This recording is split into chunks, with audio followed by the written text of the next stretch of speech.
മണിരത്നത്തിന്റെ കമലഹാസൻ ചിത്രം thug ലൈഫിനെതിരായ negative റിവ്യൂകളിൽ പ്രതികരണവുമായി നടൻ ഹരീഷ് പേരടി. തഗ് ലൈഫിനെ മണിരത്നം എഴുതിയ മനോഹര കവിത എന്നാണ് ഹരീഷ് പേരടി വിശേഷിപ്പിച്ചത്. ഇയാളുടെ തലയ്ക്ക് എന്തെങ്കിലും അസുഖമുണ്ടോ? ഈ ബ്ലണ്ടറുകളൊക്കെയാണോ ഈ പേരടിക്ക് കവിതയായിട്ട് തോന്നിയത്? ഇയാൾ മുന്നേ എപ്പോഴെങ്കിലും കവിത വായിച്ചിട്ടുണ്ടോ? കവിത കാണാൻ പറ്റില്ല മിസ്റ്റർ മണ്ടൻ. മനുഷ്യബന്ധങ്ങളുടെ വിശ്വാസത്തിന്റെയും അവിശ്വാസത്തിന്റെയും ഇടയിലുള്ള ചോരച്ചാലുകളുടെ കുത്തൊഴുക്കിന്റെ പതിഞ്ഞ തലത്തിലുള്ള കവിത കോപ്പാണ്, ഒരു തേങ്ങയല്ല.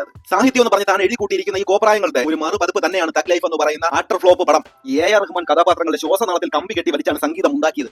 ശ്വാസനാളത്തിലല്ല, വേറെ പലർക്കും കമ്പി കെട്ടി വലിച്ചുണ്ടാക്കിയതാണോ ഈ പടം എന്ന് കാണുന്നവർക്ക് ഡൗട്ടുണ്ട്. ശക്തിവേലിനെ കണ്ടുകൊണ്ടിരിക്കുമ്പോൾ അയാളുടെ മാനസികാവസ്ഥയുടെ പകർന്നാട്ടം പലപ്പോഴും പ്രേക്ഷകനായ എന്റേതായിരുന്നു. ആയിരിക്കാം കാമവരെ കൊണ്ട് നടക്കുന്ന ഒരുത്തരെ കൊണ്ട് മാത്രമേ ഇങ്ങനെയൊക്കെ സംസാരിക്കാൻ പറ്റൂ. പിന്നെ അവസാനമായിട്ട് കുറിച്ചത് ഈ സിനിമയെ പറ്റി കേട്ട മോശം റിവ്യൂവിനെ പറ്റി എനിക്ക് ഒന്നേ പറയാനുള്ളൂ, നല്ലത് ഒരു നായിക്കും പറ്റില്ല. ഇതിൽ എന്ത് തേങ്ങ ഉണ്ടായിട്ടാണ് 250 രൂപ കൊടുത്ത് കാണുന്ന പ്രേക്ഷകൻ ഇത് നല്ല പടമാണെന്ന് പറയേണ്ടത്? കഴിഞ്ഞ 10 വർഷമായിട്ട് ആൾക്കാരെ മുന്നിലേക്ക് പടച്ചു വിടുന്ന സാധനങ്ങളെല്ലാം ഒരു തരത്തിൽ അല്ലെങ്കിൽ മറ്റൊരു തരത്തിൽ തന്റെ ഇമേജ് കളയുന്ന വികലമായ സൃഷ്ടികളാണെന്ന് ആ മണിയടി വീരൻ മണിരത്നത്തിന് മനസ്സിലായിട്ടുണ്ടാവണം. ഇനി മദ്രാസ് ടാക്കീസിന്റെ അകമ്പടിയോടെ ഒരു പടവുമായിട്ട് വന്നാൽ അത് പൊട്ടിച്ച് കയ്യിൽ കൊടുക്കാൻ തന്നെ പ്രേക്ഷകൻ അറിയാം. ഔട്ട്ഡേറ്റഡ് ആയ ഒരുത്തരം സിനിമ ഇൻഡസ്ട്രിയിൽ വേണ്ട.